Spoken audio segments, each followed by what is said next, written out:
हमले का भारतीय सेना जवाब दे रही है और नाकाम भी कर रही है, लेकिन इसके बाद भी 10 मई की सुबह पाकिस्तान की तरफ से हमले की कोशिशों की खबरें कई शहरों से आईं।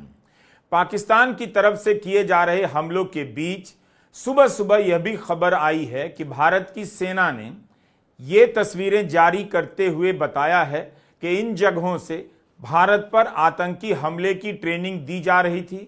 सेना ने अपने ट्वीट में कहा है कि पाकिस्तान की तरफ बने आतंकी लॉन्च पैड को ध्वस्त कर दिया गया।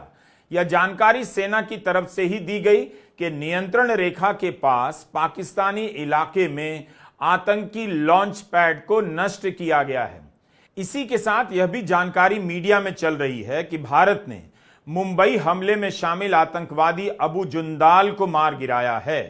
5 आतंकवादियों के नाम, उनके संगठन के नाम, किन किन घटनाओं में शामिल रहे हैं, पूरी सूची जारी की गई है, जिन्हें 7 मई के हमले में मारा गया।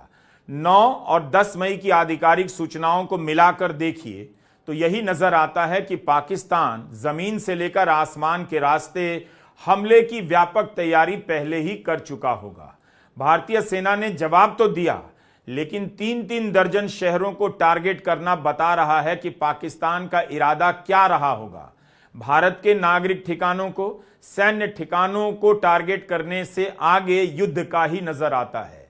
पाकिस्तान की रणनीति को देखकर लगता है कि पहलगाम में आतंकी हमला केवल आतंकी हमला नहीं था, इसके पीछे लंबी तैयारी रही होगी ताकि भारत जवाबी कार्रवाई के लिए मजबूर हो जाए और उसे युद्ध में झोंक दिया जाए।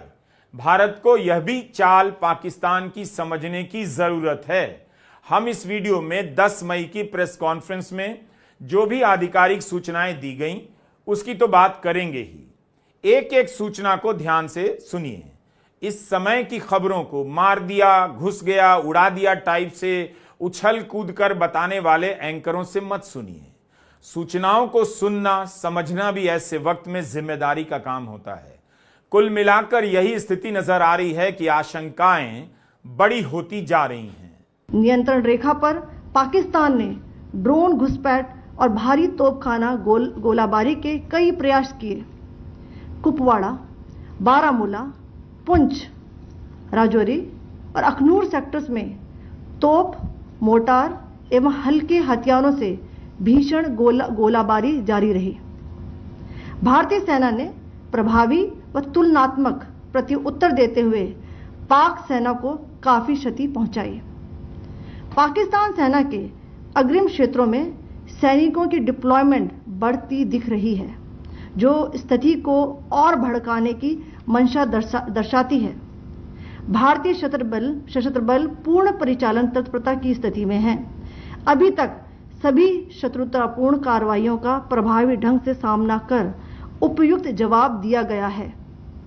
भारतीय सशस्त्र बल दोहराते हैं कि वे तनाव वृद्धि नहीं चाहते, बशर्ते पाकिस्तान भी ऐसा ही व्यवहार करे। एक पंक्ति में यह बात बताई गई है कि पाक सेना के अग्रिम क्षेत्रों में सैनिकों की डिप्लॉयमेंट बढ़ रही है, लेकिन इसका मतलब बहुत गहरा है और इसी पर ध्यान देने की बात है कि क्या पाकिस्तान लंबी लड़ाई की तैयारी कर रहा है, सीमा की तरफ बढ़ रहा है और जमीन से हमले की योजना बनाने लगा है। तो अब इसे देखते हुए यह भी समझ में आ रहा है कि दुनिया के देश पाकिस्तान को लेकर क्यों चुप हैं और पाकिस्तान का मनोबल किस आधार पर बढ़ता जा रहा है। 4 दिनों से पाकिस्तान इतने व्यापक इलाके पर तरह तरह से हमले कर रहा है। भारतीय सेना सब्र के साथ जवाब दे रही है। तो यहां से अब किसी को भी दिखना चाहिए कि पाकिस्तान अब भारत के संयम का इम्तिहान लेने लगा है। भारत की संतुलित कार्रवाई को और उकसावे में ना आने की रणनीति से उसके हौसले बढ़ रहे हैं। हालांकि भारत की तरफ से उसके तमाम हमले नाकाम कर दिए गए हैं और जवाब में भारत ने भी पाकिस्तानी ठिकानों को क्षति पहुंचाई है, लेकिन तनाव कम करने की तमाम बातों से पाकिस्तान मुक्त नजर आ रहा है।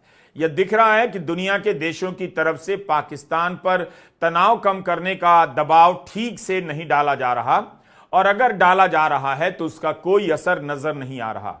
हो सकता है कि पाकिस्तान सीमावर्ती इलाकों में दहशत फैलाना चाहता हो। वहां के प्रशासन की क्षमता को टेस्ट कर रहा हो। 10 मई की दोपहर जैसलमेर और पोखरण के इलाके में पाकिस्तानी ड्रोन के रोके जाने की खबर आई।